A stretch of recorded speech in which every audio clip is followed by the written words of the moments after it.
Hi, my name is Jason Dukoff, and I'm a professor of agronomy and soil science at Tennessee State University. This is Module 5, which is going to focus on airport operations and charts, specifically a lot of focus on sectional charts or aeronautical charts, since those are a pretty good portion of the certification exam. So to start off with, we're going to talk about the different sources of airport data. And so you can see a list of those identified here. And at the end, we'll definitely be talking about those aeronautical charts or sectional charts. The first one, though, is the chart supplement. And so the chart supplement used to be called the airport or facility directory, but most of the time we talk about them as chart supplements now. And so the chart supplement provides the most comprehensive information from an airport. And so a lot of times you'll have this question about, where can you find the most detailed information about an airport? And the answer is going to be chart supplements. So in this case, you can see it shows the location and even a map of the airport itself. It identifies the runway numbers. It also has phone numbers for information, such as the airport manager. It also has different remarks about different things that are going on at the airport itself with respect to student flight training, when that takes place. Also, the wildlife that's present. It gives a lot of really specific information. Then, of course, some of the different channels that are used for weather data or the Unicom, CTAF frequencies. And so, like I said, just a lot of really specific information about each individual airport. And so just remember, those can be found in the chart supplement. Now we've got NOTAMs. So these are the notices or the notice to air missions. And so these are the temporary information that's not known in advance of publication of the charts of the chart supplement or the sectional charts. And so these are things that, of course, you want to identify before you fly. And again, remember, they can be you can find NOTAMs by calling flight service. And so that's the 1-800 number for that. And then, of course, there are some other types of websites that you can use to get the NOTAMs in your location. We also have other information we can get is weather information. And so this is an example of one of those weather services or stations that are available. This is the ATIS, or Automated Terminal Information Service, that provides local weather conditions, and it's broadcast on a local frequency that can be identified on the individual sectional charts. And so that brings us to these sectional or aeronautical charts. And so they are pretty highly detailed maps that depict a lot of information about any area that you might be flying in. And so we'll get into it a little bit, starting off talking about latitude and longitude. So as latitude is going to increase, or I'm sorry, longitude is going to increase as we move from right to left across the map. So you can see there that 84 degrees. And then as we move westward, we increase to 85 degrees. And so the lines of longitude are the lines that are running north to south. And then the lines of latitude are those that are running east to west. And so the lines of latitude are going to, in our area in the United States, the lines of latitude are going to increase as we move from south to north on a map. And it's also good to just kind of a little fact that could help on some of the exam questions is that 1 minute of latitude is going to be equal to 1 nautical mile. So That'll be useful sometimes if you're trying to answer a question that might say something about an obstacle that is 5 nautical miles from a city. You can use those minutes of latitude to help you identify that distance. So just kind of keep that in mind. Also, when we're talking about latitude and longitude, sometimes we work with decimals. And so in this case, we've got an example here, 46.9 degrees north. And so it's important to remember that degrees, 1 degree is made up of 60 minutes. And so essentially to calculate this, you would multiply the 0.9 by 60, and that would give you the number of minutes. So in this case, it's 54 minutes. And so that makes it a lot easier to be able to identify that location on a map when you convert it into degrees and minutes rather than keeping it as a decimal. So controlled airspace, this is what it looks like on a map. In Module 1, I showed kind of their relationship with respect to kind of a three-dimensional look, but this is a two-dimensional look if we're looking at them on a map. And so our Class B airspaces, if you remember, are the largest airports. They have a lot more restrictions and things. A lot larger airspace is going to be within those designations. And so how we identify or differentiate them on a map, we've got Class B, which is a solid blue line. And then we've got Class C, which is a solid magenta line. We've got Class D, which is a segmented blue line. And then we've got Class E, which is a segmented magenta line. And so we also have Class G airspaces.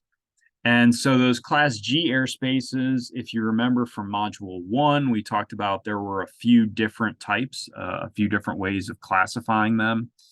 And so the first one is if you have an airspace that does not have, or if you have an airport, let's say, or any particular location really, that's on a map, you will basically see, there won't be any sort of lines around it. There won't be any borders or anything. In that case, you're in Class G, and it's Class G up to 14,500 feet MSL.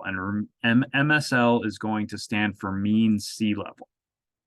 Now, another type of Class G is one that we can see on this picture, this image here of the Memphis airport, where we've got some areas that are identified as with these thick magenta lines.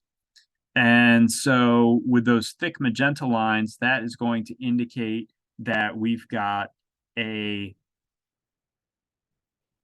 Class G airspace that is Class G from the surface all the way up to, but not including 700 feet AGL. So AGL is above ground level.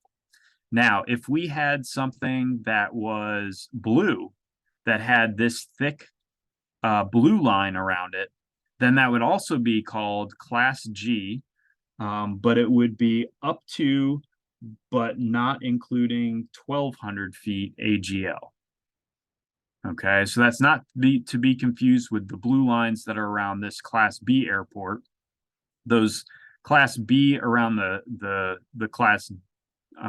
those blue lines around the Class G airport are going to be a lot thicker. Just like this thicker magenta line, they're going to be a thicker blue line. Okay.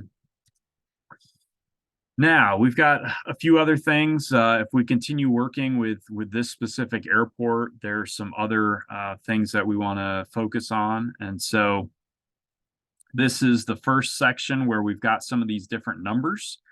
Within each of these tiers on this inverted wedding cake, if you will, or this Class B airspace, we've got some different symbols or different numbers. And so in this case, we've got in this section here, identified by the blue line, this middle tier, which is actually at the bottom. It goes from the surface all the way up to 10,000 feet MSL, mean sea level. So with these numbers, a lot of times we're going to add zeros to them. We're going to add 2 zeros, and that ends up being 10,000. So in the next section, we've got 3,000. In this next tier here, that runs from 3,000 to 10,000 feet MSL, or mean sea level. And then in this last outer tier, that starts at 5,000 feet MSL and runs up to 10,000 feet MSL. Now we've also got some different colored airports. So we've got an airport here that's a magenta, and we've got an airport here that's blue. And so the blue airports indicate that they are controlled airports, whereas the magenta airports mean that they are without control towers. So this West Memphis airport does not have a control tower, whereas this Memphis International does have one. Now, other things that we've got here, we've got with a lot of these airports, with pretty much every airport, there's going to be some information. With our larger airports, we're going to have a lot of information, and so we'll talk about that a little bit. So, what that first part means, no SVFR. So that means there are no special visual flight rules. And then we've got the name of the airport, Memphis International. And then we've got CT, which stands for control tower. And these are the different frequencies that you can tune into to monitor the control tower frequency. So we've got 118.3 megahertz. We've got 119.7 megahertz, and we've got 128.425 megahertz. Now, sometimes there will be a C symbol that you can see right here. And so that C, that's a filled circle with a C inside of it. This represents the Common Traffic Advisory Frequency, or CTAF. And sometimes it's shared by the control tower. And so you can see that example there with the Olive Branch Airport. And then we've got this ATIS. So if you remember, ATIS, ASOS, and AWOS all relate to weather stations. So you can tune into this frequency, 127.75 megahertz, and be able to get the weather conditions that are at that airport. The next piece of information on the bottom line is in italics here, this 341. That is the elevation of the airport in mean sea level. So the Memphis airport is at 351 feet mean sea level. The L indicates that it's a lighted airport. And if there were an asterisk by the L, it would indicate that there were some lighting limitations at that airport. The next number there, 111, that indicates the length of the longest runway. So we're going to, in this case, for this piece of information, we're going to add 2 zeros to it. And so that means that the longest runway is 11,100 feet.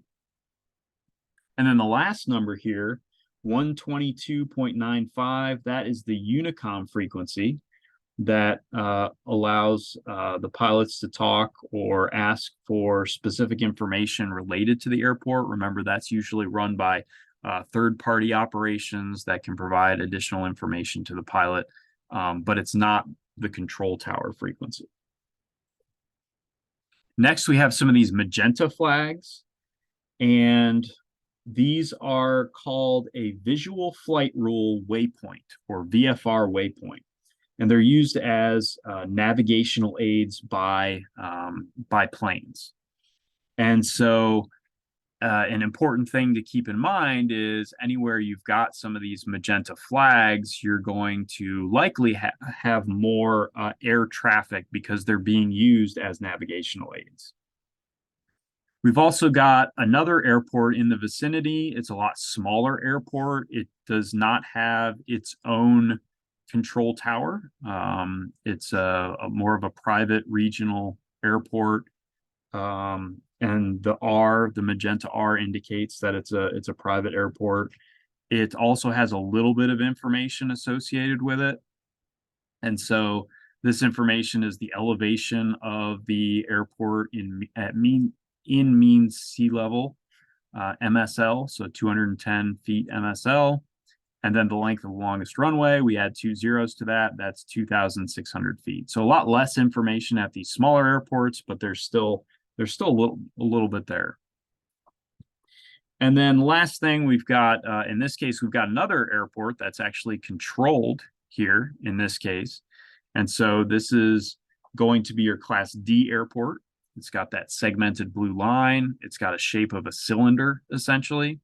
And so with that, we've got this number here inside of these brackets, this 29. And so that indicates that the top of that airspace is at 2,900 feet MSL, or mean sea level. And so, like I said, it's a Class D airport. And if there were a negative sign in front of that number, it would mean that the airspace went up to but did not include 2,900 feet.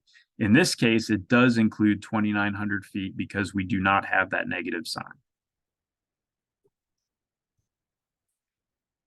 Okay, moving on, we've got some other things here. We've got some of these teepee or triangle-shaped symbols with some numbers around them. And so this indicates that there's some sort of an obstruction, whether it's a tower or a building.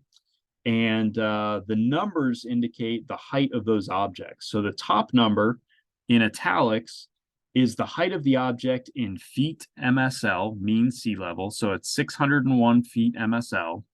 The bottom number in parentheses relates to the height of the object in feet AGL. So that object is 301 feet above ground level.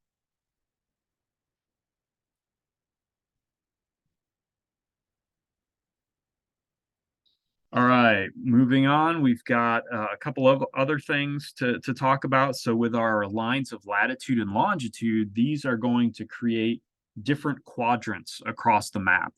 And so in each of the quadrants, you can see a blue bold number. And so what that is going to indicate is that's going to indicate the height of the tallest object in that quad in feet MSL, mean sea level. And so again, with these, we add 2 zeros to the end. And so this is going to mean that there's a object that is the height of it is 900 feet MSL. In this quadrant, it's 800 feet MSL. In this next quadrant, it's 1,600 feet MSL, and so on and so forth.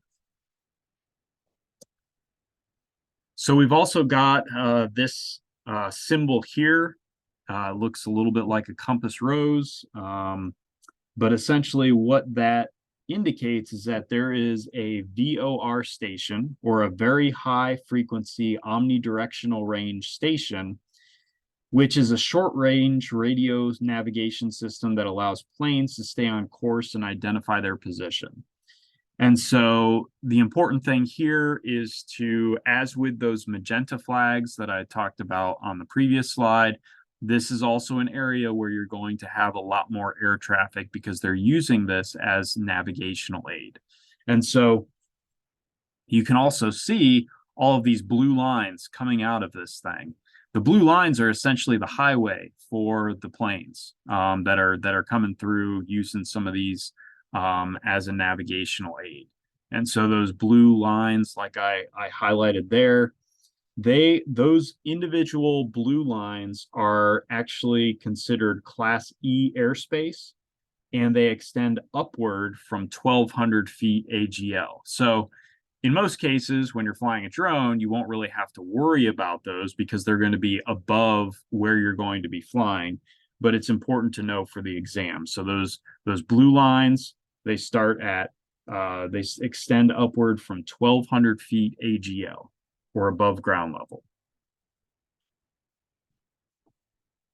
Okay, so we also have some special use airspace. So whether we're talking about for national security or military, or there's a lot of different types of special use airspace. And so we'll go through some of these that we have here. So the first one is going to be a military operation area.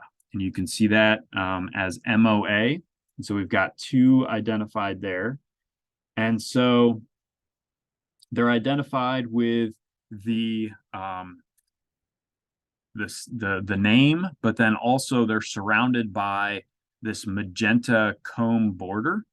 And so that identifies the specific airspace.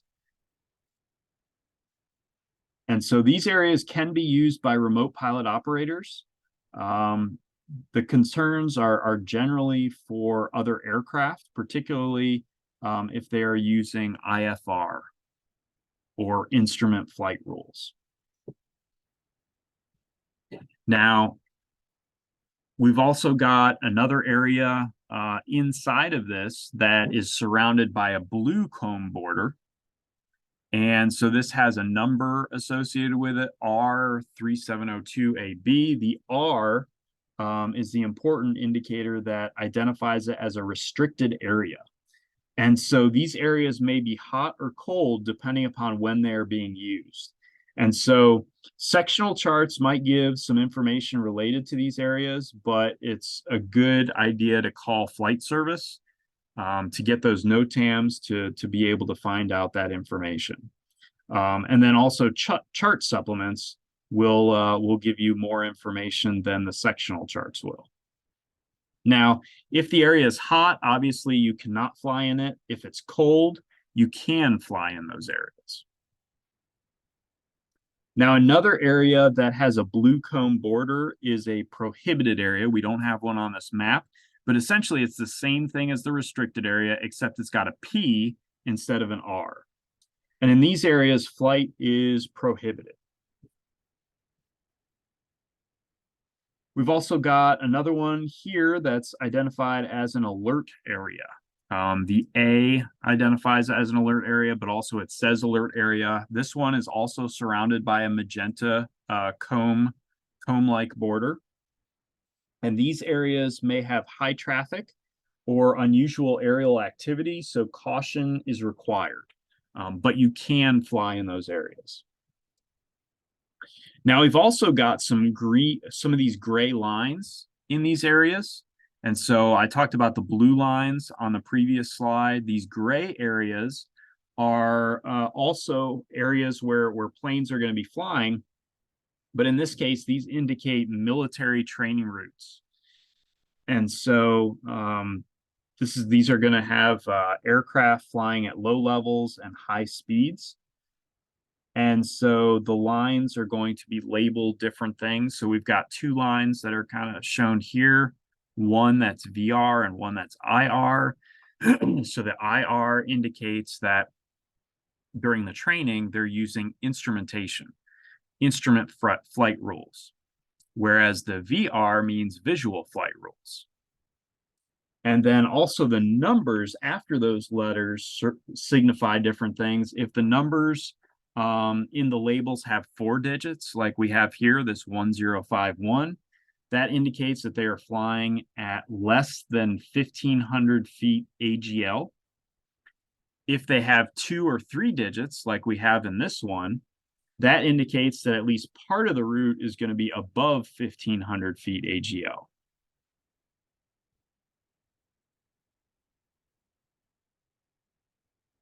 Okay, these are a few more different special use areas, and they identify whether or not you can fly in them, whether you need permission, all those kinds of things. So those are important to keep track of.